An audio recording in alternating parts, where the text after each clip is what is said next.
The NBA player that didn't score. Sagana Diop was born in Dakar, Senegal in January 1982. He grew up playing soccer, but as he aged, he grew, and at age 15, he picked up a basketball and began to practice. Backed by supportive parents, Diop moved to America and enrolled in the prestigious Oak Hill program in Virginia. That program has produced NBA players such as Carmelo Anthony, Kevin Durant, Jerry Stackhouse, Rajon Rondo, and a who's who of other pros.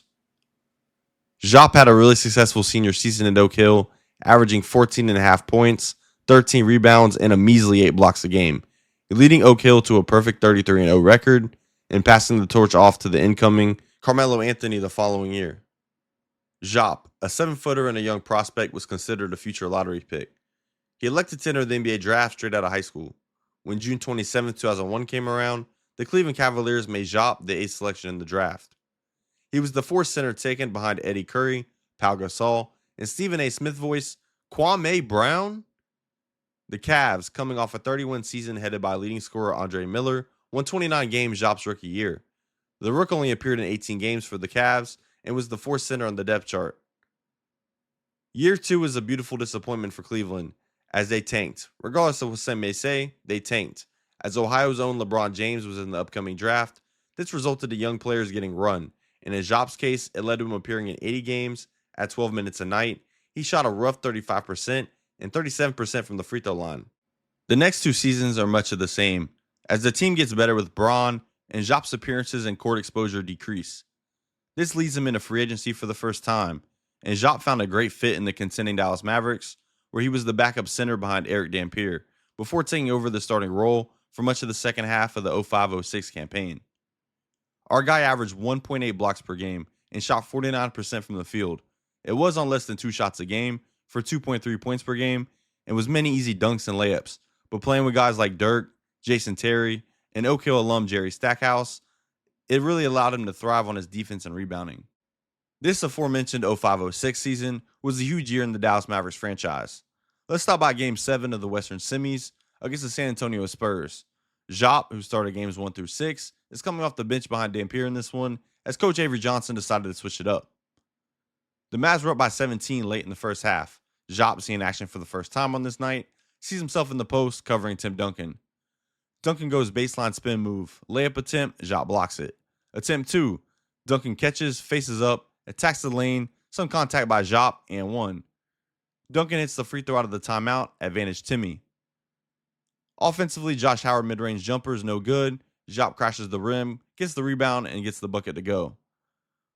Under a minute to go in the first half, the Spurs blitz Dirk's catch up top. He kicks to Stackhouse on the wing, who gets in the lane, passes to Diop in the short corner, who knocks the shot down. Marv Albert literally says whoa on commentary. Diop then closes the half out with a good challenge on Emmanuel Ginobili layup attempt at the buzzer, using his presence to make it tough. Now let's fast forward to the last minute. Dampier's just fouled out, and we're tied at 101 after Duncan splits 2 free throws. The Mavericks go small. Manu hits a 3, Dirk responds with an and 1. We're tied at 104. Diop is back in for defense, 21 seconds left. Ginobili attacks to his left, misses the lay. Duncan gets the rebound, but Diop gets his hand on the ball, and we're going to overtime. OT starts, and the Spurs instantly go to the post to Duncan. Diop blocks it, Duncan gets the rebound, and Diop then rebounds the miss. Offensively, a few possessions later, he sets a screen for Jason Terry. He dives off the pick, gets an easy dunk, and then proceeds to get Duncan to travel defensively, which leads to a Stackhouse 2. This puts Dallas up 4. Diop also gets a huge offensive rebound late and went 1 for 2 from the free throw line to extend the lead up to 5. On commentary, Steve Kerr dubbed him the unsung hero in this game, and I would have to agree. He won his matchup with Duncan in overtime, got multiple stops and rebounds in crunch time, and really influenced his game with limited playing time. The Mavs would defeat the Suns in 6 and advance to the NBA Finals, where they would go up 2-0 on Miami before Dwayne Wade went ballistic and the Heat won the next 4. The role for Diop in 06-07 was mainly off the bench. The team would achieve a franchise record 67 wins, become the favorite in the West, just to run into the We Believe Warriors in round 1, where they of course lost. In February of 08, Diop would get traded to the Nets in the Jason Kidd deal that led to 2011 success for Dallas, and then he signed back with Dallas in the offseason.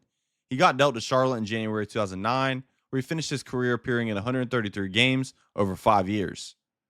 Diop holds the distinction as the NBA player with the fewest points per game with at least 600 games played. Michael Ruffin holds the distinction for 500 games played. Jacques made approximately $50 million in his career, playing his role of being a 7-footer that competed on defense and rebounded. A lesson to all the kids out there, although being 7 foot tall is a good start. He's still around the game today, going from an assistant coach with the Rockets to the head coach of the G League Westchester Knicks, and now Senegal's national team head coach. This is why Sagana Diop was the NBA player that didn't score. And if you enjoyed that one or learned anything, hit that subscribe button for your boy. I'm really just getting started. Like, comment, do all that. Appreciate y'all.